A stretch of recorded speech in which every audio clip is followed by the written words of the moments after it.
2025 жыл жылан жылы болып, ол өзгерістер мен даналық жылы болады деп күтілуде. Астролог Сьюзан Тейлордың айтуынша, бұл жылы климаттық өзгерістер, өнеркәсіптік дағдарыс және технологиялық жетістіктер орын алуы мүмкін. Жаңа жылдың символы ақылды және айлакер адамдарға сәттілік әкеледі. Қаржы саласында оң өзгерістер болады, ал махаббат пен жеке өмірде рухани байлық пен өзгерістер күтілуде. Денсаулық пен сұлулық саласында жаңару мен өзгерістерге қолайлы кезең. Астрологтар ескі зиянды әдеттерден бас тартып, салауатты өмір салтын ұстануға кеңес береді.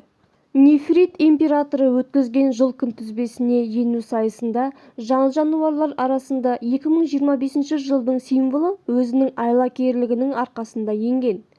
Сол себепті алдағы 12 ай адамзат үшін ерекше болмақ. Ал жеңіс тұғырынан тек ақылды әрі айлакер адамдар көрінбек дейді.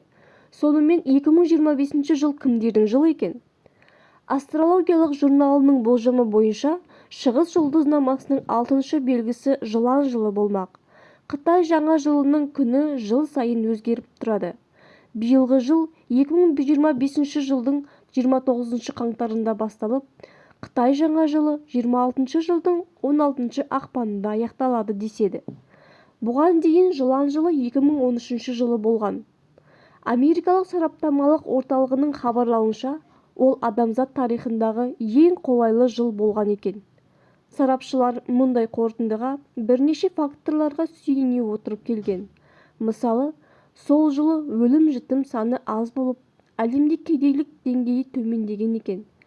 Кедейлік көрсеткіші әсіресе Үндістан мен Қытайда төмендеген. Сонымен бірге, бұл жылы әлемде соғыс салдарынан адам өлу, қылмыс саны, расизм және сексизм сияқты дискриминация деңгейі де аз болған екен. Сьюзан Тейлордың пікірінше, әйгілі түс жорушы Нострадамус бұл жылы геосаяси жағдай ушығатын, медициналық зерттеулерде табысқа жететін және әлемдік экономика өзгеріске ұшырайтынын де атап кеткен екен.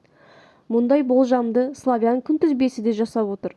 2025 жыл славян күнтізбесі бойынша кімнің жылы? The Voice журналының мәліметінше, келер жыл Улысона жылы екен.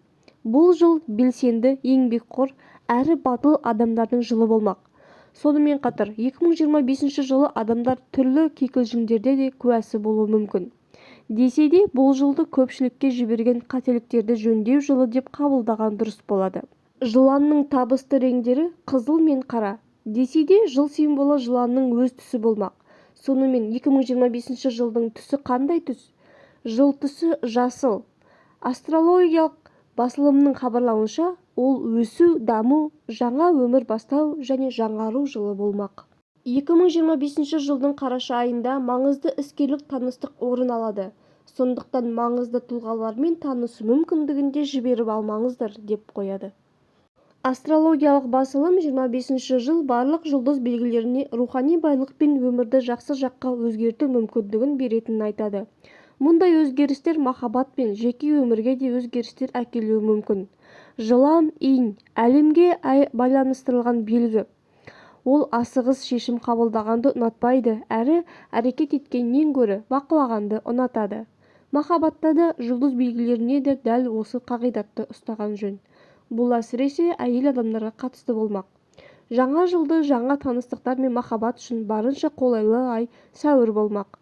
Ал өз сүйіктісін кездестірген жандардың ара қатынасы енді ғана жаңа деңгейге өтуі ықтимал. Сол үшін жұптарға бірлескен жоспар құру керек болса, отбасылы жандарға барлық мәселені бір-бірімен кеңесіп, ақылдаса отырып шешуге тура келеді. 2025 жылдың қараша айында қарым-қатынаста шаршау белгілері болғандықтан сезім суы мүмкін.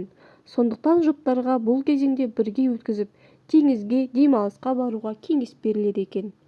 Бұл айтылған ақпараттардың барлығы әлемдегі әртүрлі астрологтардың пайымдаулары және мәлімдемелері. Ал менің өз бетімше айтатыным, ешқандай астрологқа да, нумерологқа да өміріңізді тапсырмаңыз. Бар өміріңізді, болашағыңыздың барлығында бір Аллаға тапсырыңыздар және де әдемі өмір сүруге ниеттеніңіздер. Аман болайық, бар болайық.